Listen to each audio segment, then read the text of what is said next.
I'm going to briefly talk about the link or the relationship between Islam and free market economy, and lastly, what to do. Okay, 3 facts. Remember, guys, in 1989, actually, the 20th century ended with the fall of Berlin Wall. Berlin Wall actually characterized the end of an era, not only political sense, but economic, cultural, all different implications. The Cold War is now over. We entered into a new world. And there is an axis shift, if you like. Gravity center, economic gravity center of the world is moving towards Asia in recent decades. And we have to be aware of that. An important thing right now, nowadays we are witnessing the wave of change hit the Arab world in the end. And I am glad to see that Tunisia, Libya, Egypt, and Syria is almost there, are toppling down the dictatorship regimes, and they are looking for more liberal, more democratic, more free societies in their countries. And the big question is right now how to manage the change.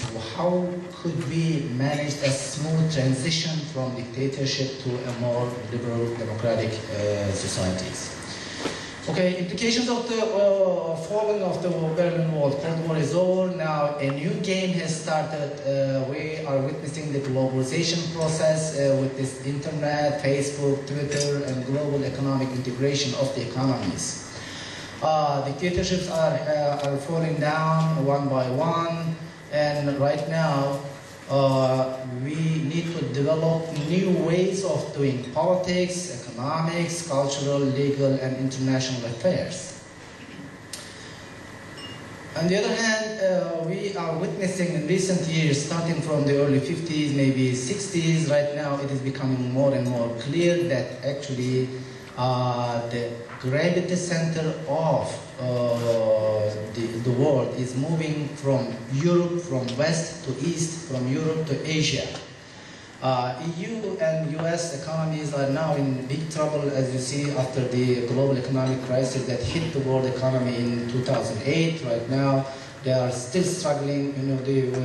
During the MPS meetings, many people, scholars, talked about this, monetary policies, the financial problems, or the crises, etc., etc. At the same time, we are witnessing that the investment, capital, and production is moving more and more towards Asia. Right now, people are comparing G7 versus E7. E7 means emerging economies, including China, India, Russia, Brazil, Turkey, Indonesia, and South Korea. But it is estimated that by 2030s, E7 will dominate in the world economy. 20 years ago, only North America constituted almost 60% of the world economy. Right now, the developing world and developed world are almost 50-50, to my knowledge. And okay, right now we are at the crossroads in Middle East and North Africa, in the Arab world, in Central Asia, a big portion, big part of the world. There are basically, guys, 2 ways to go. You may not agree with me the exact wording, but I think, let me share what I think about these 2 alternative ways. One is the, I would call, radical Salafi way, which is undemocratic, intolerant, inward-looking, and most of the time it is inclined to use violence and oppression. We can see the examples in many places in the world. We see it in the 20th century in different parts of Europe. Right now, the same danger right now in different parts of the Muslim world, Iran, Afghanistan, Sudan, Saudi Arabia, and Pakistan, I think resembles somehow or another this radical Salafi way. Undemocratic, most of the time military or civilian dictatorships, intolerant, and thinking that there is only one truth and only one truth. And of course, I know it better than you guys, and your only option is to follow me if you want to get closer to the truth. This is the way of, more or less thinking way, looking at things. And the second way, the alternative, a better alternative in my opinion, is the liberal democratic way, moderate, liberal, democratic way, which implies pluralist democracy, free market economy, and individual rights and liberties. And hopefully, after we hit the biggest economic crisis in our history in 2001, there has been a lot of turmoil and a radical transformation in Turkey from a dictatorship, Kemalist, ultra-nationalist, positivist dictatorship to more liberal, more pluralist democracy. And we showed the results actually in the last 10 years, from 2001 to 2011, where the GNP, gross national product, came from $2,050 billion up to now about $900 billion, from more than triple. Again, GNP per capita came from $2,000 something to up to $10,000. Economy is growing 10%. The second fastest growing economy in after this crisis to this year, 2011. So hopefully this will continue in the foreseeable future for both betterment of lives in Turkey and being a good model to take an example, not maybe imitate 100%, but taking as a role model, taking as a guide for the broader region. Then we come to this Islam versus democracy and free market economy. There are alternative ways, alternative opinions, different opinions, partly mentioned in the first session. There are people who think that Islam and democracy is not compatible, Islam and free market economy is not compatible.